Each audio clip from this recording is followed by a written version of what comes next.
Alors, je te préviens, cette vidéo sera longue. Donc, achète ton popcorn, achète ton coca, prends de l'eau et prends ton calepin, ton stylo, suis-moi jusqu'à la fin. Parce que il est temps qu'on parle des choses sérieuses. Il est temps qu'on aborde des sujets qui font mal aux entrepreneurs, des sujets qui constituent des douleurs pour les entrepreneurs. Aujourd'hui, j'ai à cœur de partager avec toi les 7 raisons pour lesquelles les entrepreneurs échouent dans leur business. Et surtout, comment éviter ces pièges-là. Dans ma carrière, dans mes accompagnements, j'ai accompagné plus de des centaines d'entrepreneurs. Et j'ai fini par comprendre qu'il y a des schémas qui reviennent tout le temps. Et ces schémas font que les entrepreneurs échouent. Et donc, j'ai identifié 7 choses, 7 erreurs ou 7 raisons majeures de l'échec des entrepreneurs. Et quand tu vas comprendre ça, tu comprendras peut-être qu'est-ce qu'il y a à la base de tes échecs passés et qu'est-ce qu'il faut corriger. Alors, mon but, c'est vraiment dans cette vidéo d'aider les entrepreneurs à réussir leur parcours entrepreneurial parce que j'ai à mon actif plus de 11 faillites, 11 échecs dans le parcours d'entrepreneur. Donc, je suis qualifié pour te parler d'échecs, pour te parler de loose parce que j'ai traversé cela et je sais comment et je connais les raisons et j'ai accompagné plein d'entrepreneurs. Je connais les raisons pour lesquelles on échoue. Alors, on va rentrer directement dans le vif du sujet. La première erreur ou la première raison pour laquelle la plupart des entrepreneurs, les entrepreneurs échouent dans leur quasi-totalité, c'est l'absence ou la méconnaissance de leur identité. La première raison pour laquelle les entrepreneurs échouent, c'est qu'ils ne connaissent pas leur identité. Et l'identité, c'est qui tu es, c'est qui vous êtes vraiment, c'est qui tu es. Ce sont tes valeurs, c'est ton caractère, tes objectifs, tes croyances, tes passions. Tout ça constitue qui tu es. Et c'est important quand tu es entrepreneur de comprendre, de connaître quelle est ton identité. Parce que c'est qui tu es qui va déterminer ce que tu fais, qui va déterminer tes amis, qui va déterminer comment tu parles, qui va déterminer comment tu t'habilles, etc. Donc, c'est la façon dont tu te vois qui va déterminer toutes ces choses. Mais c'est tout ce qui est décision, action, etc. Il est crucial, important, capital de dissocier ce que tu fais de qui tu es. Et c'est l'une des erreurs que je vois chez beaucoup d'entrepreneurs qui confondent ce qu'ils font ou les résultats qu'ils ont avec qui ils sont. Ce n'est pas parce que tu as échoué que tu es un échec. Ce n'est pas parce que tu as failli sur un projet, sur un business que tu es un loser. Non. Ça signifie simplement que cette fois-ci, ça n'a pas marché et ta valeur n'est en rien diminuée par rapport aux difficultés que tu rencontres.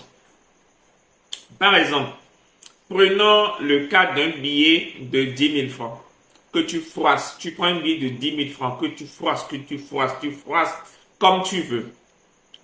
Et tu laisses le billet, tu donnes à quelqu'un. Le billet, peu importe que tu l'aies froissé, n'a pas perdu son identité de billet de 10 000 francs. Le billet demeure un billet de 10 000 francs parce que c'est ça qui est son identité. Les frustrations, les échecs que tu as connus à gauche, à droite ne définissent pas qui tu es.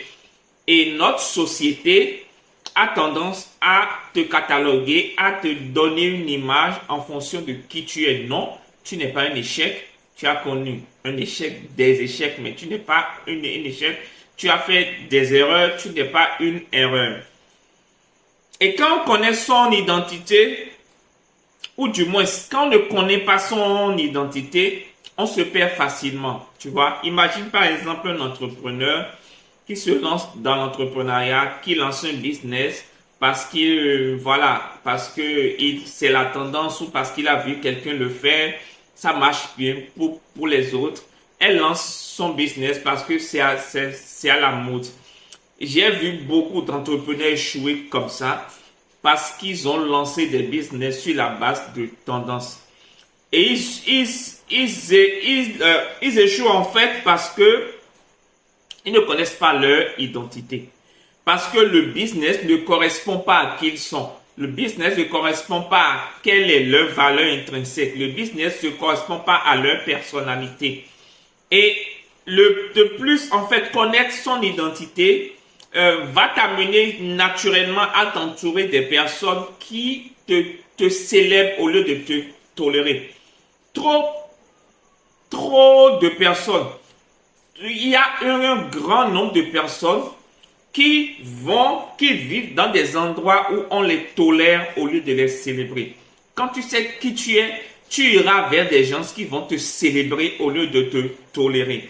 Tu iras vers des clients, des gens qui vont t'aider à atteindre ton plein potentiel ou des gens qui vont trouver en toi la solution à leurs problèmes au lieu de trouver en toi le problème de leur vie, tu vois. Donc, mon point, c'est quoi? Connaître ton identité. Et comment on fait pour connaître son identité?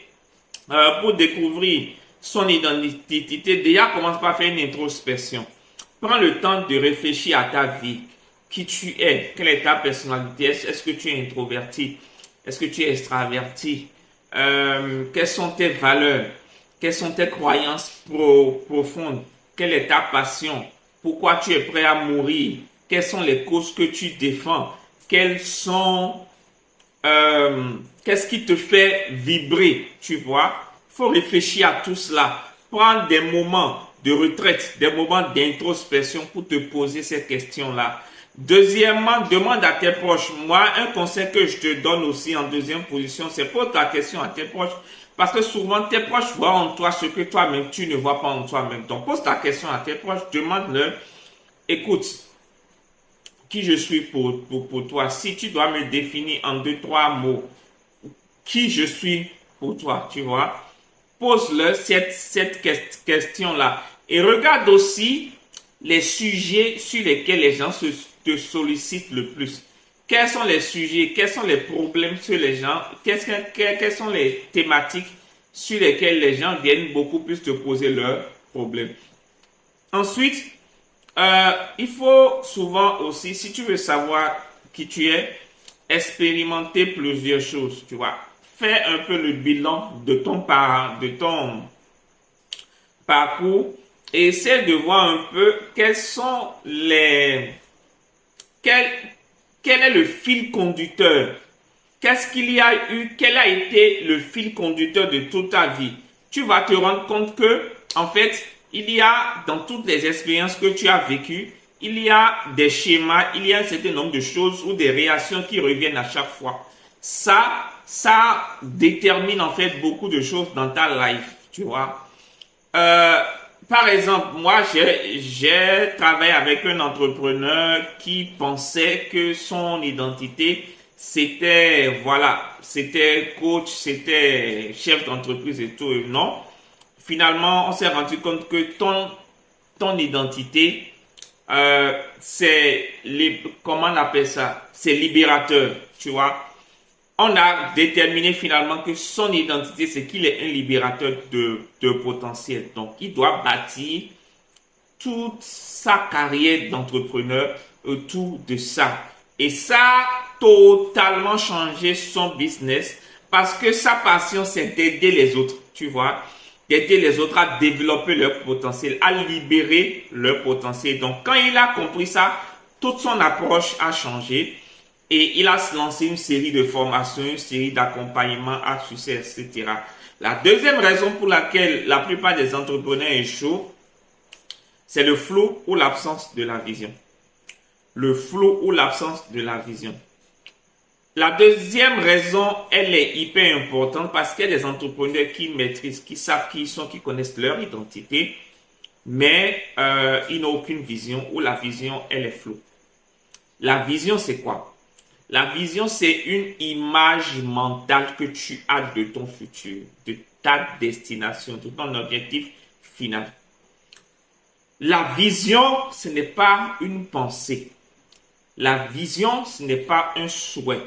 La vision, ce n'est pas une pensée à l'air, non. La vision, c'est une image mentale que tu te forges. Et j'ai une question aujourd'hui. Quand tu fermes les yeux, comment tu te vois? Quand tu fermes les yeux aujourd'hui, comment tu te vois? Est-ce que tu te vois heureux, épanoui, riche, vivant dans une maison luxueuse, avec des enfants épanouis qui te respectent, qui t'obéissent, qui t'honorent, avec un conjoint, une conjointe, avec un conjoint, une conjointe qui est heureux? Est-ce que quand tu te vois vivre tout le temps en lune de miel avec ton conjoint? Parce que le problème, c'est quoi? Ta vie sera toujours le reflet de l'image mentale que tu as de toi-même. L'image, alors, ce n'est pas ce que tu désires qui va se réaliser, mais c'est l'image mentale que tu as de ton futur qui va se réaliser. C'est l'image mentale que tu as qui va déterminer tout ce qui viendra avec. J'appelle ça les yeux spirituels. Tu dois avoir les yeux spirituels en bon état. Tu dois être capable de voir clairement où tu vas. La vision ne doit pas être floue. Quand tu fermes les yeux, tu dois te voir heureux, épanoui. Tu es malade aujourd'hui, je ne sais pas de quelle maladie tu souffres. Est-ce que quand tu te vois guéri, tu te vois joyeux, tu te vois épanoui? Je vais te dire un truc. Moi, j'ai fait un constat au niveau de toutes les personnes qui désirent perdre du poids, qui désirent, perdre du poids, perdre du gras, tout ce que tu veux, et qui vont en salle de sport, qui font des régimes. Je vais te dire la raison fondamentale ou essentielle pour laquelle la plupart des gens n'arrivent pas à perdre du poids, malgré tous les exercices, tous les régimes qu'ils font. C'est qu'au fond d'eux-mêmes, ils ne se sont jamais vus en train de perdre du poids. Ils ne se sont jamais vus dans leur nouvelle silhouette, dans leur nouveau corps. Ils n'ont pas cette vision d'eux-mêmes. Du coup, ils font des actes à l'extérieur, mais jamais l'intérieur n'est allié avec l'extérieur. Du coup, la vision mentale, elle n'existe pas. Donc, quand ta vision est floue, tu ne sais pas où tu vas. Par exemple, imaginez un entrepreneur qui commence un projet, qui ne sait pas exactement où il va. Il va perdre du temps, il va perdre de l'énergie, il va essayer différentes choses, tu vois, sans vraiment jamais atteindre ses objectifs. Et j'ai vu beaucoup d'entrepreneurs échouer bêtement comme ça parce qu'ils ne savent pas ce qu'ils veulent. Tu veux de la visibilité, tu veux des clients, tu dois faire le choix. Tu vois, tu veux plus de visibilité, tu veux plus de clients ou tu veux faire plus de ventes. Tu dois être clair dans ta tête, ça doit être clair dans ta...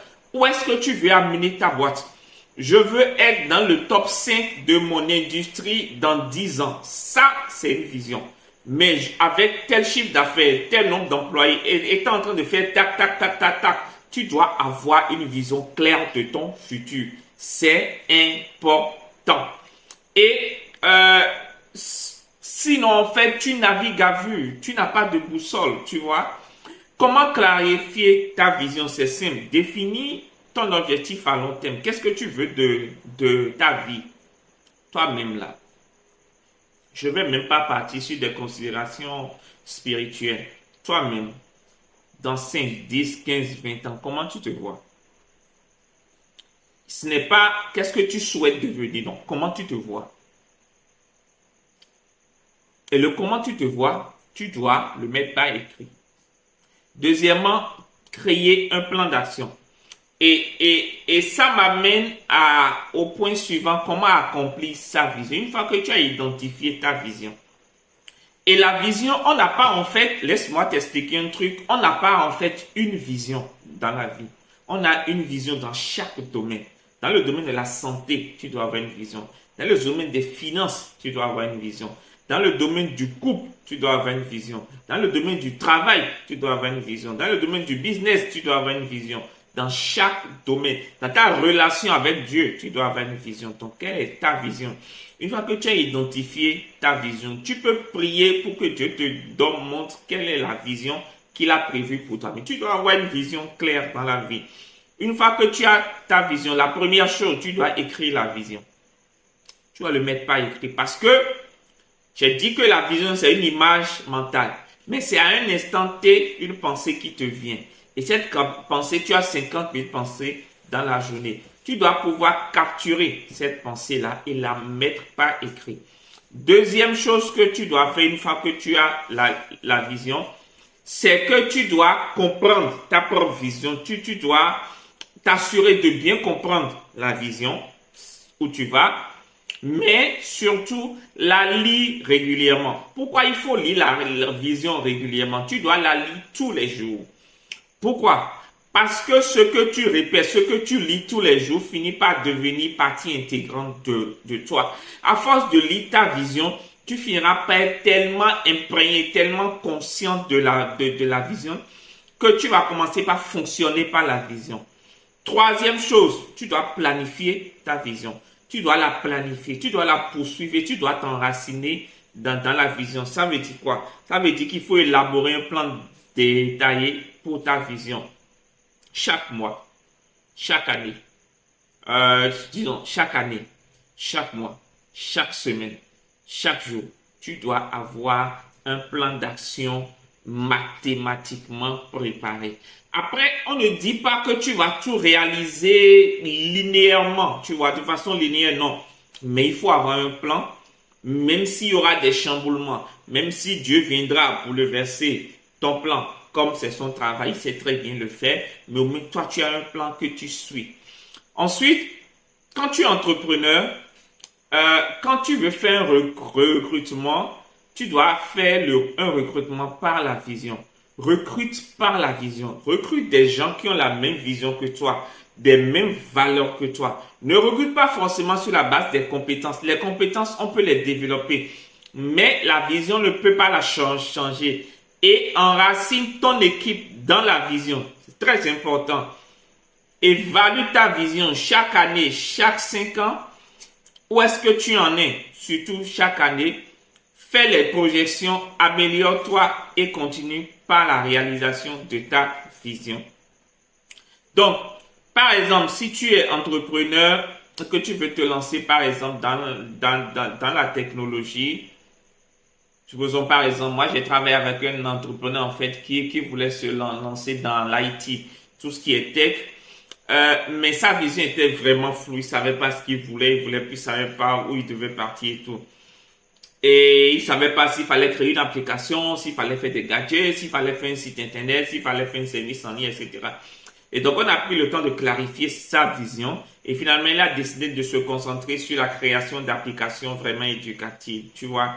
Et cette clarté lui a permis de vraiment concentrer ses efforts sur quelque chose de précis pour réussir. La troisième raison pour laquelle les gens échouent, c'est la procrastination. C'est quoi la procrastination? Laisse-moi prendre une gorgée pour ne pas que ma gorge soit sèche.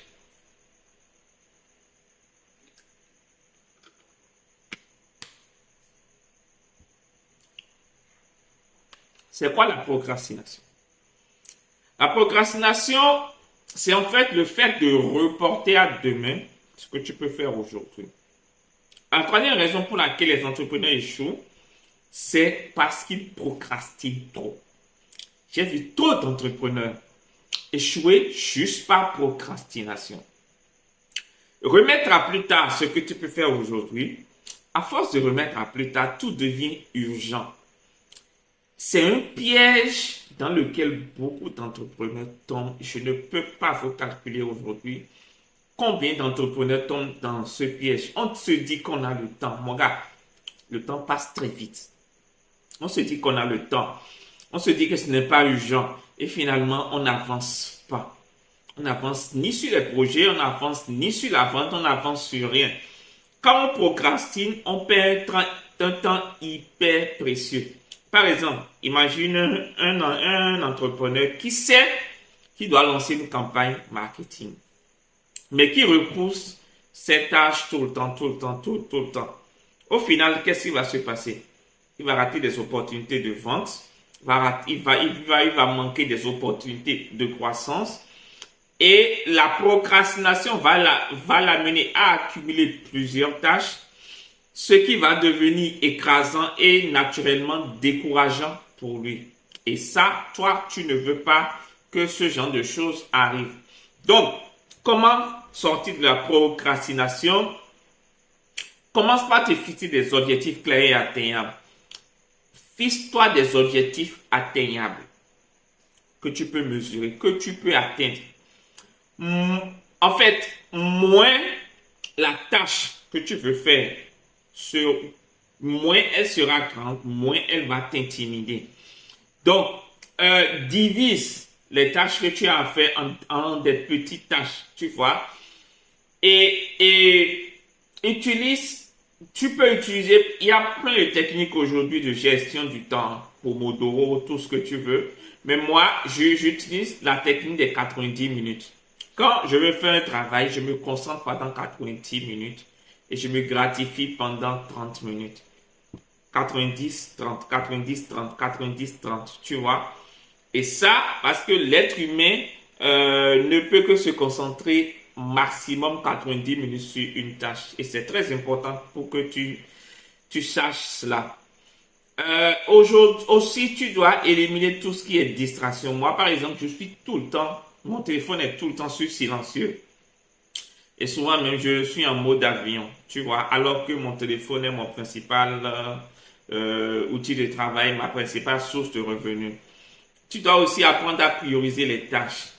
Et connaître, moi, par exemple, en termes de priorisation des tâches, les matins, je commence toujours par les tâches qui vont m'amener soit des clients, soit des prospects, soit de la visibilité, soit du trafic. Voilà, les deux. Donc, discuter avec les clients, valider les commandes, créer du contenu, ça, c'est mes premières activités. Après, je m'occupe de tous les autres, tu vois. Et c'est très important aussi de connaître ton pic de productivité. Quels sont les horaires, les moments de la journée où tu es le plus productif? Le savoir va te permettre de connaître quels sont les moments où tu dois le plus concentrer tes efforts. Il faut utiliser aussi une technique que j'aime bien, c'est la gratification. Quand tu arrives à faire une tâche et tu arrives à le faire jusqu'au bout, n'hésite pas à, si tu aimes bien de la glace ou du chocolat, achète-toi un bon chocolat, fais-toi plaisir, tu vois, parce que vraiment, et le corps aime ça, tu fais de la gratification, voilà. La quatrième raison pour laquelle les entrepreneurs échouent, pour la plupart du temps, c'est la peur. Ça, écoute-moi très bien. Écoute-moi très bien. La quatrième raison pour laquelle les entrepreneurs échouent, la quatrième raison que j'ai identifiée, c'est la peur. T'imagines un peu. La peur, c'est quoi? C'est un sentiment naturel qui va te paralyser. La peur, c'est un tueur de destinée. La peur, c'est un tueur de potentiel. Et tu ne dois pas laisser la peur t'affaiblir. Les entrepreneurs qui échouent, ce ne sont pas des entrepreneurs qui sont surhumains. Ils ne sont pas différents de toi. Ce sont des entrepreneurs qui ont peur, mais qui décident malgré la peur de foncer, malgré la peur d'agir. La pire des choses, moi, aujourd'hui, entrepreneur, qui peut m'arriver, c'est de faire faillite. La pire des choses qui peut m'arriver en tant qu'être humain, c'est que je meurs. La pire des choses qui peut t'arriver, c'est peut-être que tu finisses en prison. Mais est-ce qu'il y a mort d'homme? Non. Est-ce que si tu pars en prison, tu ne vas pas sortir? Mais si tu vas sortir. Et alors? Ça va échouer. Et alors? Tu dois arrêter d'avoir peur. La peur, c'est un tueur de potentiel. Et c'est l'élément, c'est la première chose que le diable t'envoie. Et ça, je te passe si tu es chrétien. C'est la première chose que le diable t'envoie avant de t'anéantir. Elle va prendre plusieurs formes, cette peur-là. Il y en a qui ont peur d'échouer. Mon ami, l'échec là, c'est inhérent à tout être humain. au moins toi, tu échoues. Si tu échoues, c'est la preuve que tu as agi. Tu es déjà au-dessus de 90% des êtres humains sur la terre. La plupart ne passent jamais à l'action. À la fin de la journée, on ne se souviendra jamais des personnes qui n'ont pas agi. On se souviendra des personnes qui sont dans l'action. Chaque échec signifie simplement un succès reporté. Ça veut dire simplement que ce n'est pas encore la saison pour que tu réussisses. Mais ça ne veut pas dire que tu es un échec. Non. Tu ne dois pas avoir peur de l'échec parce que, en fait, l'échec fait partie du parcours. L'échec fait partie du parcours de l'entrepreneur. Si tu échoues, c'est très bien. C'est la preuve que tu agis. C'est la preuve que tu te bouges. C'est la preuve que tu fais quelque chose. Et personne n'est jamais encore mort parce qu'il a échoué. Moi qui te parle ici, j'ai une agrégation en échec. Je ne peux pas te dire le nombre de boîtes que j'ai foirées, le nombre d'argent que j'ai perdu en entrepreneuriat, le nombre d'amis que j'ai perdu, le nombre de clients que j'ai perdu par erreur. Est-ce que j'en suis mort? Non. Est-ce que je vis? Oui. Est-ce que je respire? Oui. Est-ce que je bénéficie de la grâce de Dieu? Oui. Est-ce que j'avance? Oui. Est-ce que j'ai des remords? Non. Parce que c'est le prix à payer pour être là où je suis aujourd'hui. Est-ce que s'il faut changer quelque chose, je vais changer tout mon parcours? Est-ce que je vais changer mes échecs? Non, pas du tout. Parce que c'est tout ça qui a forgé qui je suis aujourd'hui. Est-ce que je continue d'échouer? Oui. Est-ce que je vais encore échouer? Oui. Est-ce que la peur de l'échec va me paralyser, m'empêcher d'agir? Non, mon ami. Tu dois agir. Ne laisse pas la peur d'échouer te freiner. Il y a des gens qui ont peur du jugement des autres. Écoute, le plus beau compliment qu'un médiocre peut faire à un bâtisseur, c'est la critique. Les gens qui te jugent, ce n'est pas parce que tu es mauvais. Les gens ne te jugent pas à cause de toi. Il faut comprendre un truc. Les gens te jugent parce qu'ils reflètent sur toi leurs imperfections. Quelqu'un qui te juge parce que tu es dans l'action, la personne en fait ne te juge pas parce qu'elle t'en veut. La personne te juge parce que elle aurait voulu passer à l'action comme toi. Et comme elle n'a pas réussi à passer à l'action comme toi, elle préfère te jeter la pierre plutôt que de se remettre en question. Il y a un adage qui dit qu'on ne lance la pierre qu'aux fruits qui sont mûrs. Donc, si les gens te jugent aujourd'hui, les gens jugent tes décisions, les gens jugent tes choix, c'est peut-être parce que, et c'est sûrement parce que, soit tu es devenu un fruit mûr, ou soit tu es dans le processus de la maturité. Et c'est quand tu deviens mûr que les gens commencent à te jeter la pierre. Donc, si aujourd'hui les gens te jettent la pierre, ne t'en fais pas. Tu es mûr. Tu es sur le bon chemin. Les gens, il y en a, j'ai vu des peurs, mais c'est terrible. Il y en a qui ont peur de ne pas être à la hauteur. Ils ont peur de ne pas être à la hauteur. Moi, j'ai rien contre ça. Mais tu vois, je vais te dire un truc. On n'est jamais prêt. Si tu attends d'être prêt ou d'être à la hauteur pour te lancer, ben écoute, tu vas finir 6 pieds sous terre. Hein. Tu finiras par mourir, par finir vieux et tu n'auras rien accompli. En 2021, à mes 35 ans, actuellement j'en ai 38, je suis dans ma 38e année, j'ai fait un rêve. Et dans le rêve, j'avais 65 ans. Je me rappelle très bien, c'est l'une des mois. J'ai un principe, je ne me souviens jamais de mes rêves. Mais depuis 2021, je me souviens encore de ce rêve alors qu'on est en 2024. Donc imagine comment ça m'a traumatisé. Et ce rêve il y a eu un avant et un après ce rêve. Je me suis retrouvé à 65 ans dans un état de regret où je regrettais d'avoir raté ma vie, de n'avoir pas fait les choses comme je devais le faire, de n'avoir pas passé à l'action. Tu sais ce qui s'est passé depuis ce jour-là. tout projet qui me vient en tête, je passe à l'action. Que je sois à la hauteur, que je sois prêt. Non, je vais apprendre sur le chemin. Les gens que tu admires, qui ont fait des exploits que tu admires aujourd'hui, ils ont aussi leur propre insécurité. S'ils pouvaient te dire la vérité, ils vont te dire qu'en fait, à leur début, ils n'étaient pas prêts. À leur début, eux aussi, ils doutaient d'eux-mêmes. À leur début, eux aussi, personne n'est prêt, par exemple, pour fonder un foyer. Il n'y a pas d'école pour devenir chef de l'État, pour devenir ministre. Non, il n'y a pas d'école. La vie, c'est le seul endroit où l'examen à l'école, on te donne le cours avant de te faire passer l'examen. La vie, c'est le seul endroit où tu passes l'examen avant d'apprendre la leçon. Et c'est magique. C'est vraiment magique. Donc, si tu as peur de ne pas être à la hauteur, c'est d'ailleurs un bon signe. C'est un bon signe que tu es sur la bonne voie. C'est le signe que ce que tu veux faire te dépasse. Et c'est le signe que ce que tu veux faire, tu as besoin de Dieu pour le réaliser. Et donc, si tu as peur de ne pas être à la hauteur, c'est très bien parce que la Bible dit que c'est quand nous sommes faibles et quand nous crions à Dieu que nous devenons forts. Donc, quand tu sens que tu n'es pas à la hauteur, c'est la preuve que tu as besoin de Dieu.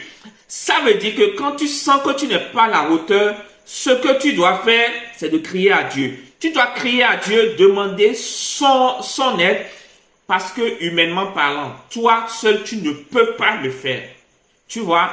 Donc, la peur de ne pas être à la hauteur, c'est très bien. C'est la peur que tu as des objectifs ambitieux. Donc, vas-y, prie, demande l'aide de Dieu et passe à l'action. Il y en a qui ont peur de réussir. Ça, le jour où je l'ai découvert, j'étais... Écoute. What? Tu as peur de réussir? Oui, il y en a qui ont peur de réussir. C'est-à-dire, si je réussis, il y a plein de responsabilités qui viennent ensuite. Si je réussis, je serai visible. Si je réussis, les gens vont vouloir me tirer vers le bas. Si je réussis, les sorciers du village vont commencer par m'envoyer des sorts. Si je réussis, les gens vont vouloir me cambrioler, me braquer, prendre mon argent. Donc, écoute, tu sais, que tu sois pauvre, tu vas souffrir. Si tu es riche, tu vas souffrir. C'est à toi de choisir quel genre de souffrance tu veux. Est-ce que tu veux souffrir dans un palais, dans une palace, dans une maison, dans la maison, dans le lit de tes rêves, ou tu veux souffrir dans des conditions abominables? C'est à toi de voir. C'est à toi de voir. À partir du moment où tu réponds à cette question-là, moi, j'ai rien à faire avec toi. Si tu veux souffrir en étant pauvre, c'est ton choix. Mais après, ne viens pas jalouser les gens qui décident de souffrir quand même en étant riches. Parce que dans la vie, peu importe ce que tu fais, peu importe qui tu sois, peu importe où tu es, peu importe d'où tu viens, peu importe ta situation, tu vas souffrir. Voilà. Décide maintenant de comment tu veux souffrir. Parce que quand même, quand tu as l'argent, mon ami, quand tu as le réseau, quand tu as un certain nombre de réussites dans la société, il y a des souffrances basiques qui ne viennent plus à toi. Il y a plein de problèmes que tu peux résoudre avec un coup de téléphone, avec de l'argent. Quand il fait chaud chez toi, tu n'as plus besoin de prier, tu n'as plus besoin de parler en langue. Tu sors, tu vas acheter un climatiseur et tu viens mettre ça chez toi, tu vois. Et c'est très important. C'est très important. Voilà. Tu es dans un pays où il y a un délestage. Tu peux aller acheter un groupe électrogène au lieu de prier. Mais ça, c'est l'argent qui le fait. Donc, décide-toi de quelle souffrance tu veux. Alors, en fait, la peur du succès, elle est moins évidente que les autres. Parce que, voilà, si je réussis, il y aura des attentes plus élevées. J'aurai peur de changer. J'aurai peur des amis. Je t'ai déjà donné la solution. Comment vaincre la peur? 1.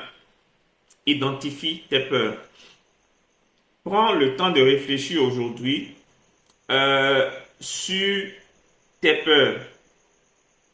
Et la première chose qu'il faut éviter de faire dans des moments de peur, je vais dire, il faut éviter, la première étape, quand tu veux affronter tes peurs, il faut sortir du déni. Il y a beaucoup d'entrepreneurs aujourd'hui que j'ai accompagnés qui ont des peurs, qui ont été identifiés. Mais ils sont dans le déni. Ils sont restés dans le déni, c'est-à-dire ils fomentent eux-mêmes des mensonges qui se le disent à eux-mêmes. À force de mentir à eux-mêmes, à un moment, ces mensonges qui se sont racontés à eux-mêmes sont devenus comme pour eux des vérités. La première étape, quand tu veux affronter tes peurs, tu dois sortir du déni. Si tu as peur, tu dois reconnaître j'ai peur. Ne dis pas non, je ne suis pas motivé. Ça c'est des mots pour maquiller ta peur. J'ai la flemme. J'ai le seum. Non, écoute, tu as peur. Tu as peur. Sors du déni. Tant que tu es dans le déni, tu ne sortiras jamais, tu n'affronteras jamais tes peurs. Tu ne vas jamais vaincre tes peurs. Tu seras toujours dans cette attitude de peur-là. Deuxièmement, identifie-les. Sors du déni. Prends le temps de réfléchir. Écris-les, pas écrit. J'ai peur de ça. C'est la première étape et c'est l'étape la plus importante. Deuxièmement, affronte tes peurs. Alors, pour affronter tes peurs, tu as deux options. Soit tu en parles à quelqu'un de beaucoup plus expérimenté que toi. Quelqu'un qui a de l'expérience, qui est déjà passé par ce stade-là pour avoir des conseils, un mentor, un devancier, un aîné, tout ce que tu veux. Soit ce que tu fais, c'est que tu te fixes des objectifs de petites actions et que tu vas réaliser progressivement et pour monter en difficulté. Des actions les moins difficiles aux actions les plus difficiles. Et à chaque fois que tu arrives à faire une tâche, ça va renforcer ta confiance en toi. Tu vois, tu as par exemple peur de vendre. D'accord? Tu as par exemple peur de faire des pitchs de vente. Commence déjà simplement par discuter avec les gens. Fixe-toi l'objectif. Ok, pendant 3 mois, je vais discuter avec une personne par jour. Je vais juste saluer la personne, papoter, échanger. Et à force de le faire, tu vas gagner confiance en toi. Et la deuxième étape maintenant sera de poser des questions aux gens pour identifier quels sont leurs problèmes et tout. Et petit à petit, tu vas monter, tu vas gagner confiance en toi et tu vas pouvoir faire de grandes choses. Autre chose, c'est qu'il faut visualiser l'objet, ce que tu gagnerais si tu réalisais ce que tu veux. Souvent, la peur vient de ce que nous n'avons pas les bonnes perspectives. Nous ne faisons pas une projection de ce qu'on gagne. Quand tu sais ce que tu veux gagner à la fin, tu es prêt à affronter toutes tes peurs pour aller chercher. Parce que, et ça, je te donne un exemple. Il y a une dame aux États-Unis qui, voyant son enfant en train d'être englouti sous une voiture, elle a vu, je ne sais pas comment ça s'est passé, mais son enfant s'est retrouvé sous le pneu d'une voiture. La voiture voulait passer sur l'enfant. Elle a eu la force de soulever la voiture et de prendre son enfant. Quelques minutes plus tard, quelques heures plus tard, on lui a dit de refaire la même scène. Elle a été incapable de le faire. Ton problème, ce n'est pas que tu as peur. Ton problème, c'est que tu n'as pas un why, un pourquoi suffisamment fort. Quand tu sais que ce que tu veux gagner, la gratification finale est très forte, très intéressante, tu es prêt à payer le prix pour affronter ta peur. Entoure-toi aussi des personnes positives. Entoure-toi des gens qui vont te doper le moral. ton cercle d'amis va t'influencer plus que n'importe quel livre de développement personnel que tu vas lire, pour le meilleur et pour le pire. Entoure-toi des gens, un, qui connaissent ta valeur, deux, qui vont te dire des choses qui vont te faire grandir, des gens qui vont te faire sortir ton potentiel. C'est important d'avoir des gens comme ça dans ta life.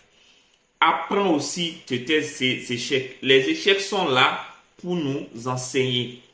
Ils ne sont pas là pour nous tuer. Ils ne sont pas là pour nous détruire. Les échecs sont là pour nous enseigner. Moi, par exemple, j'ai travaillé avec un entrepreneur qui avait peur, par exemple, de lancer une nouvelle ligne de produits parce qu'il avait peur que ça échoue. Tu vois, cette peur, elle est inhérente à tout le monde. Même moi, chaque fois avant de lancer ma caméra, j'ai toujours peur. Qu'est-ce que je vais dire? Parce qu'il y a beaucoup de choses improvisées. Qu'est-ce que je vais dire? Je vais pas faire des erreurs. Je vais faire tout. Voilà. Mais je me lance, tu vois. Mais ensemble, on a travaillé, on a identifié quelles sont ces peurs. On a établi un plan d'action. On les a affrontés one by one. Il a commencé d'abord par lancer un prototype et a recueilli les premiers avis par rapport à son produit. Et à chaque étape qu'on avançait, il gagnait confiance en lui-même. Et finalement, il a lancé sa ligne de vêtements et qui a été un grand succès. Tu vois, un autre cas d'entrepreneur que j'ai accompagné, lui, il avait peur de réussir. Et il craignait en fait que sa famille, ses amis le voient différemment. Il avait peur de ne pas pouvoir gérer son équilibre travail-vie personnelle.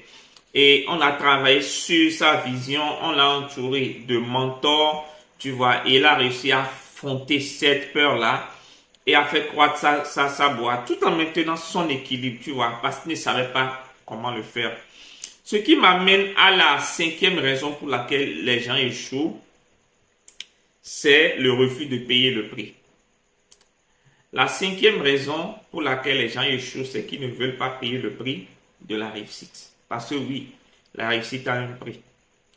Payer le prix signifie investir du temps, des efforts, parfois de l'argent pour atteindre tes objectifs.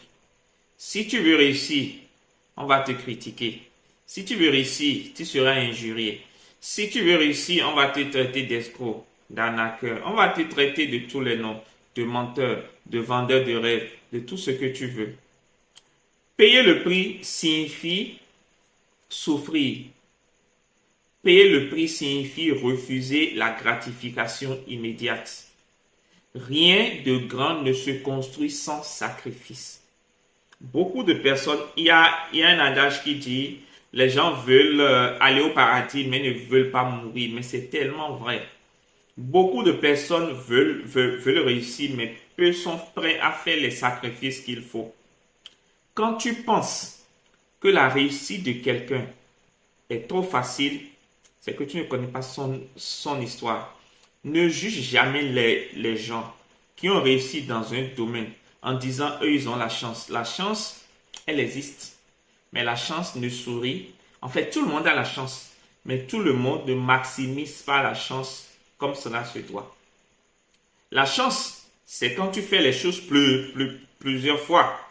Et au cours du chemin, il y a des concours de circonstances qui viennent amplifier les actes que tu poses. Mais si les concours de circonstances viennent et tu ne fais rien, ça ne va rien amplifier. 0 fois 0, ça fait 0. Donc, si les concours de circonstances viennent et qu'il y a 0 en face, ça fera concours de circonstances fois 0, ça fera 0. Il y a toujours un prix à payer. Il y a toujours un prix à payer. Il y a une souffrance derrière toute réussite. Il y a des sacrifices derrière toute réussite. Il y a des larmes derrière toute réussite que tu ne vois pas. Payer le prix, c'est aussi refuser la gratification immédiate et baser tout son business sur la gratification différée. C'est accepter de se serrer aujourd'hui, de ne pas se gratifier aujourd'hui parce que tu veux te gratifier demain. Quand on refuse de payer le prix, qu'est-ce qui se passe? On stagne. on fait du surplace. On tourne en rond. Un entrepreneur qui veut développer son entreprise, qui n'est pas prêt à travailler tard le soir, à investir dans des formations, il n'est pas prêt à se former, à apprendre, à se développer, à aller vers les gens, à poser des questions, demander des conseils, il ne verra pas le progrès. Il ne va pas du tout progresser. Le refus de payer le prix va te mener à l'abandon, à l'échec, à la stagnation. Et la bonne nouvelle, c'est que en évitant de faire des efforts difficiles aujourd'hui, tu vas chercher des résultats rapides et tu vas perdre d'argent, du temps, parce que j'ai un aîné qui dit les plus grands raccourcis, souvent les raccourcis sont plus longs que les chemins principaux. Quand tu prends des raccourcis aujourd'hui, rassure-toi, ça va toujours te rattraper demain. Donc, dans la vie, tu as deux choix. Soit tu payes le prix maintenant et tu te reposes plus tard et tu jouis plus tard. Soit tu jouis maintenant et tu payes le prix plus tard. Mais il y a une chose qui est sûre dans la vie, c'est que la vie te demandera toujours son dû. Tôt ou tard, tu paieras le prix. Soit tu décides aujourd'hui de payer le prix et d'être gratifié plus tard, soit tu décides d'être gratifié aujourd'hui pour payer le prix plus tard. Quelle est la solution face au manque de payer, à l'absence de paiement du prix? 1.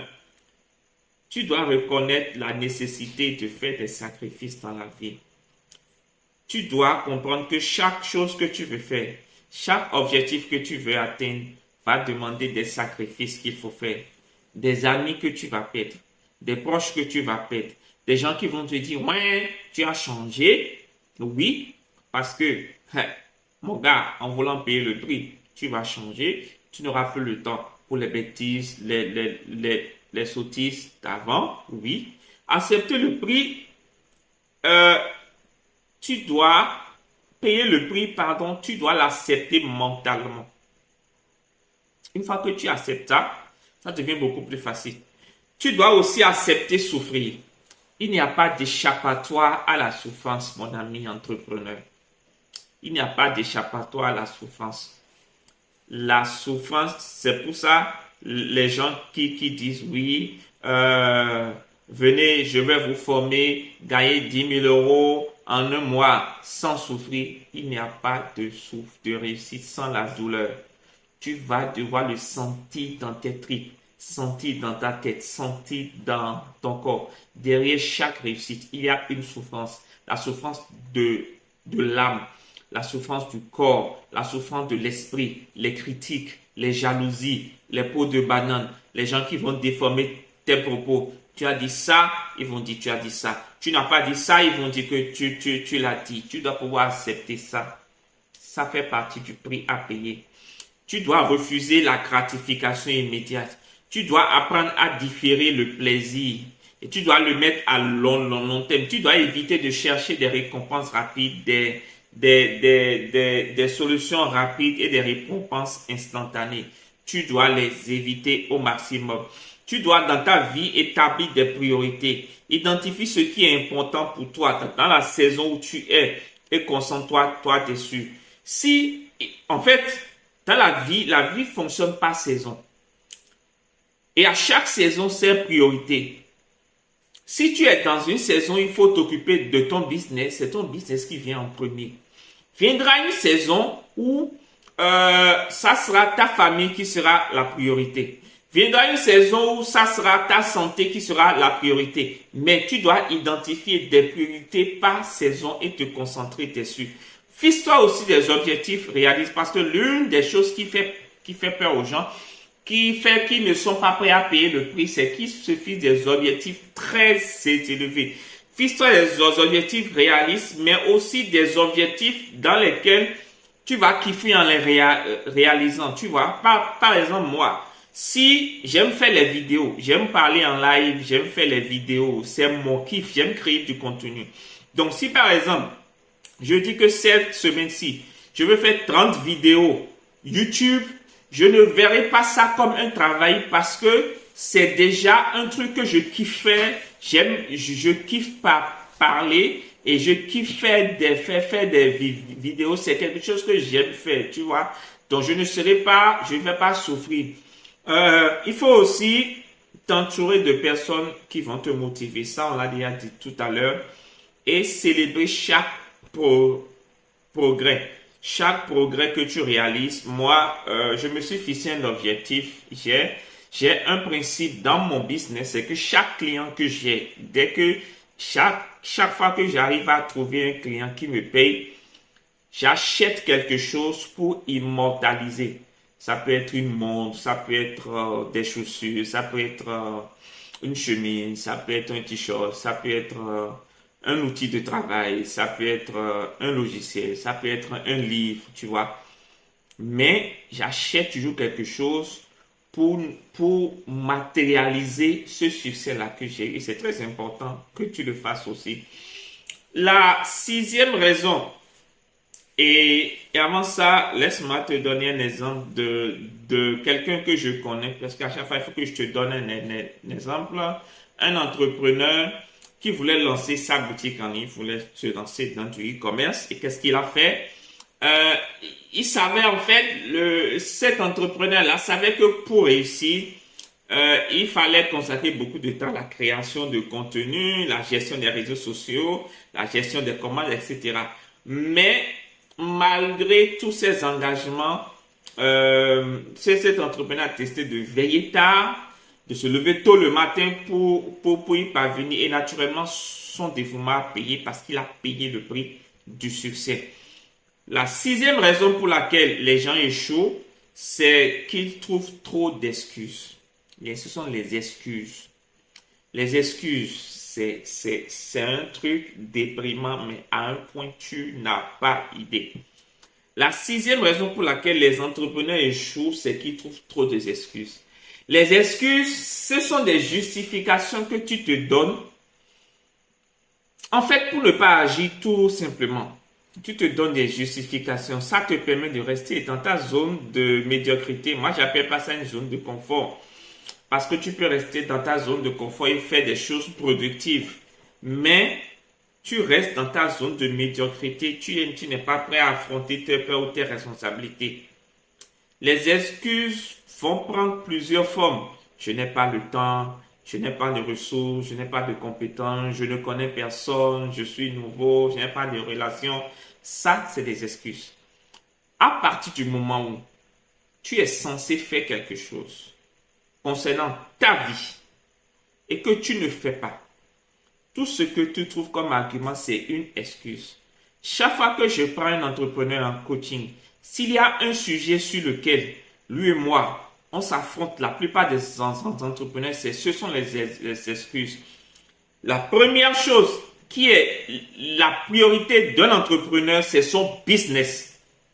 À partir du moment où tu viens me voir pour que je t'accompagne sur ton business, je suppose que c'est ta priorité. Et donc, à partir de ce moment-là, tu n'as pas le droit de me dire, je n'ai pas le temps pour mon business. Non, tu dois avoir le temps.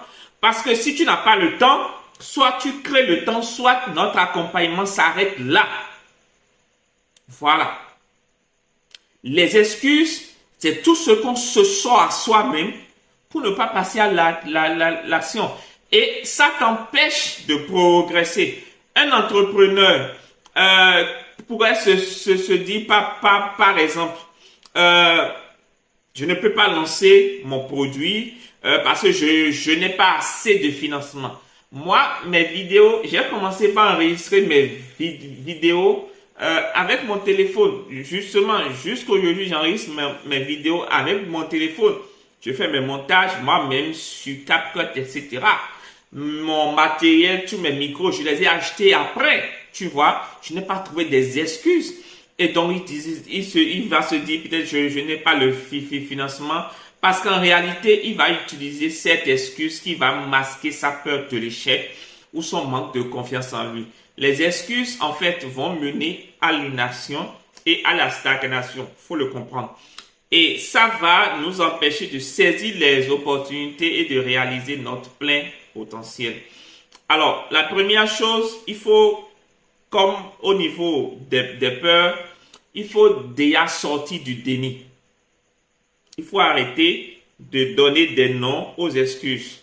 Il faut arrêter de te donner bonne conscience. Il faut arrêter de maquiller ce que tu ressens. Il faut reconnaître que ce que tu dis là, ce sont des excuses. Sois honnête avec toi-même sur les raisons de ton inaction. C'est très important. Reconnais que ce que tu dis, ce sont des excuses.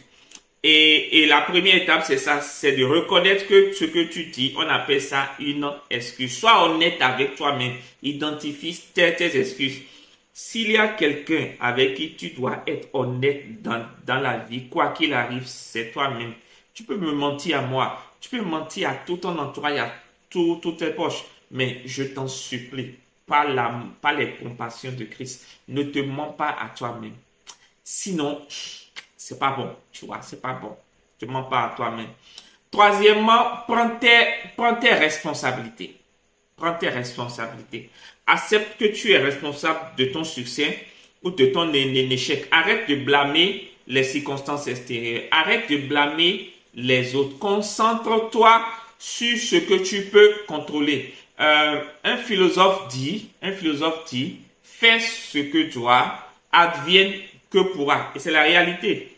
Fais ce que dois, advienne que pourra. Les résultats, toi, ce que tu dois faire, c'est passer à l'action.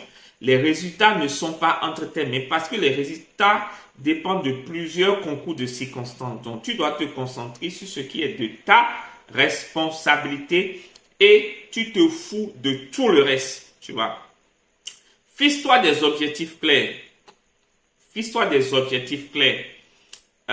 Des objectifs de ce que tu veux accomplir exactement. Et ça sera plus difficile pour toi de justifier l'inaction. Agis malgré les obstacles. Reconnais que les obstacles font partie inhérente de ton parcours de la vie. Et tu dois reconnaître ça. Entoure-toi des personnes vraiment qui vont te dire la vérité, qui sont responsables, qui vont te dire et qui vont te pousser à sortir de ta zone de médiocrité pour aller chercher ta réussite, tes objectifs. Et évalue régulièrement tes progrès. Tu verras que ça va te faire beaucoup de bien. Tu vois, moi quand je fais mes vidéos, je n'essaye pas d'être parfait. J'essaie d'être vrai. Je ne sais pas te trouver des excuses pour dire ouais, attends, il faut que j'ai telle chose. Non, on s'en fout. Démarre. Fais quelque chose. Arrête les objectifs. Un entrepreneur avec lequel j'ai travaillé avait l'habitude de trouver plein d'excuses, par exemple, pour ne pas lancer sa landing page ou son site. Bon, sa landing page. Il disait par exemple qu'il n'avait pas suffisamment de temps ou qu'il ne savait pas comment le faire. Et donc, après avoir reconnu qu'il avançait des excuses, qu'est-ce qu'il a fait? Il a pris ses responsabilités. Il a décidé de se former sur YouTube. Il a pris des tutos, il a pris des formations. Il s'est formé. En quelques semaines, il a lancé sa landing page, sa publicité. Il a eu des clients. Donc, c'est très important. C'est très important. Un autre entrepreneur, lui, son problème, c'est qu'il voulait écrire un livre. Tu vois, il voulait écrire un livre, mais il trouvait toujours des excuses pour ne pas commencer. Je ne suis pas inspiré, je ne suis pas prêt, tu vois, des conneries comme ça. Et il se disait en fait qu'il n'avait pas le temps, que ce n'était pas, qu'il n'était pas un bon écrivain, qu'il n'était pas inspiré et tout. Et un jour, je lui ai dit, prends tes responsabilités ou bien on arrête l'accompagnement. Et donc, il a commencé par écrire chaque jour, petitement. On a mis en place des objectifs, une méthodologie pour qu'il commence par écrire. Et en quelques mois, l'entrepreneur avait terminé son livre, trouvé son éditeur, lancé son livre. Septième raison pour laquelle les gens échouent, c'est qu'ils sont trop dans leur zone de médiocrité. D'accord?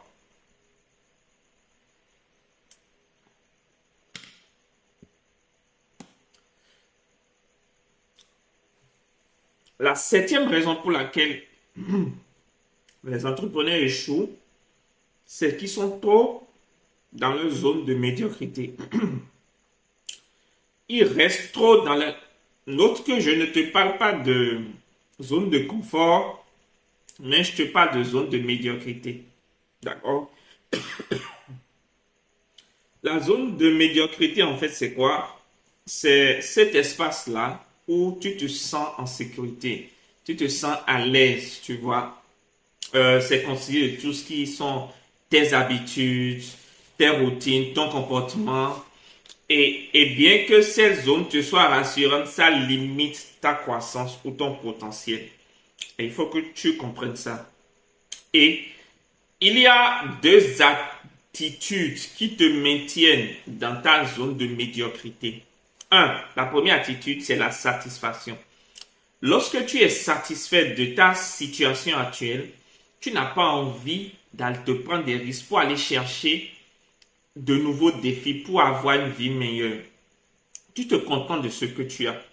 Oui au contentement, mais jamais la satisfaction.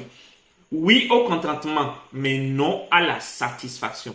Tu as le droit d'être content, de rendre grâce pour ce que tu as aujourd'hui, mais tu n'as pas le droit d'être satisfait. Non. Quand tu es satisfait de ton présent, tu n'as pas de futur. Tu n'as pas le droit d'être satisfait de ton présent. La deuxième raison qui te maintient dans ta situation actuelle, dans ta zone de médiocrité, c'est le normal. Lorsque tu considères ta situation comme normale, mon grand-père a fait ça, mon père a fait ça, c'est normal, les gens de ma famille ont fait ça, vivent telle situation. Moi aussi, c'est normal que je vive ça. Non, mon ami, ce n'est pas normal. Ce n'est pas normal. Ce que tu trouves de normal, c'est juste ta zone de médiocrité. Les défis sont faits pour être relevés. D'accord? Les records sont faits pour être battus. Si dans ta famille, personne n'a jamais dépassé un chiffre d'affaires de 1 million, c'est toi ton rôle. Tu ne dois pas trouver ça. Si tu as fait 1 million, tu ne dois pas trouver ça comme normal. Tu es content, mais tu dois chercher à faire 10 millions. Tu dois chercher à battre d'autres records pour que ceux qui viendront après toi puissent battre aussi ton record. C'est comme ça que ça marche. Tu dois sortir de la satisfaction et tu dois sortir du normal. Il est vraiment important de sortir de ta zone de médiocrité. D'accord? Si par exemple tu es un entrepreneur, tu es satisfait de ton niveau de succès actuel et tu ne cherches pas à te développer davantage, c'est très grave parce que ça va te conduire à une perte d'opportunité, à un manque d'innovation et finalement tu te feras dépasser par les technologies, par ceux qui viendront après toi. Le meilleur moyen de rester compétitif, c'est de toujours être dans l'action. Tu vois, ne jamais satisfait, ne jamais trouver que ta situation elle est normale. Donc, reconnais ta zone de confort. La solution, c'est ça. Reconnais ta zone de confort. Fixe-toi des objectifs ambitieux. Chaque fois que tu atteins des objectifs, tu fais des réalisations, bravo. Sois content, enjoy, kiffe. Mais ne reste pas à la station de ce succès-là. Il y a des gens, quand tu les rencontres, ils ne font que parler de leur succès passé. Ouais, il y a 10 ans, j'ai fait ça. Il y a 5 ans, j'ai fait ça. Il y a un comédien que j'aime bien qui dit, quand quelqu'un parle trop de son passé, il n'a pas de futur. Et c'est ça en réalité. Si tu veux avoir tout le temps de futur, sois toujours dans l'action. Prends des risques calculés. Change tes habitudes. Challenge toi-même. Entoure-toi des personnes qui vont aussi te challenger. Apprends à apprécier l'inconfort. L'inconfort veut simplement dire que tu es sur la bonne voie. Apprends à apprécier l'inconfort parce que l'inconfort, c'est vraiment que tu es sur la bonne voie et tu dois continuer. Et pour finir, parce que ça commence pas à devenir long, un entrepreneur qui avait du mal à sortir de sa zone de confort, il avait l'habitude de trouver des clients locaux, tu vois, dans son quartier, dans sa ville et tout. Il avait peur de développer son business à l'international parce qu'il craignait, voilà, de ne plus tout contrôler, la livraison, le packaging, comment les choses vont se passer et tout. Et ce qu'on a fait de façon simple, c'est qu'on a calculé, on a redéfini ses objectifs, on a identifié les risques et il a commencé par chercher de nouveaux clients à l'étranger.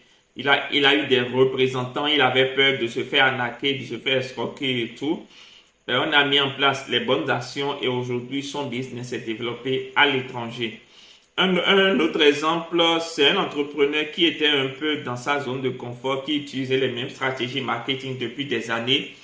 Et à un moment, il a atteint un plafond, les stratégies ne marchaient plus parce que le marché aussi a changé. On a décidé de sortir de sa zone de médiocrité naturellement en adoptant de nouvelles technologies. Notamment le marketing digital en allant chercher de nouveaux clients grâce aux réseaux sociaux et ça a considérablement augmenté sa visibilité et ses ventes. En conclusion de cette vidéo, il y a 7 raisons pour lesquelles les gens échouent. Les entrepreneurs échouent que j'ai identifiées. Première raison, c'est qu'ils ne connaissent pas leur identité. Ils ne savent pas qui ils sont. La deuxième raison, ils manquent cruellement de vision ou la vision est floue. La troisième raison, c'est la procrastination. Ils remettent toujours à demain ce qu'ils peuvent faire aujourd'hui.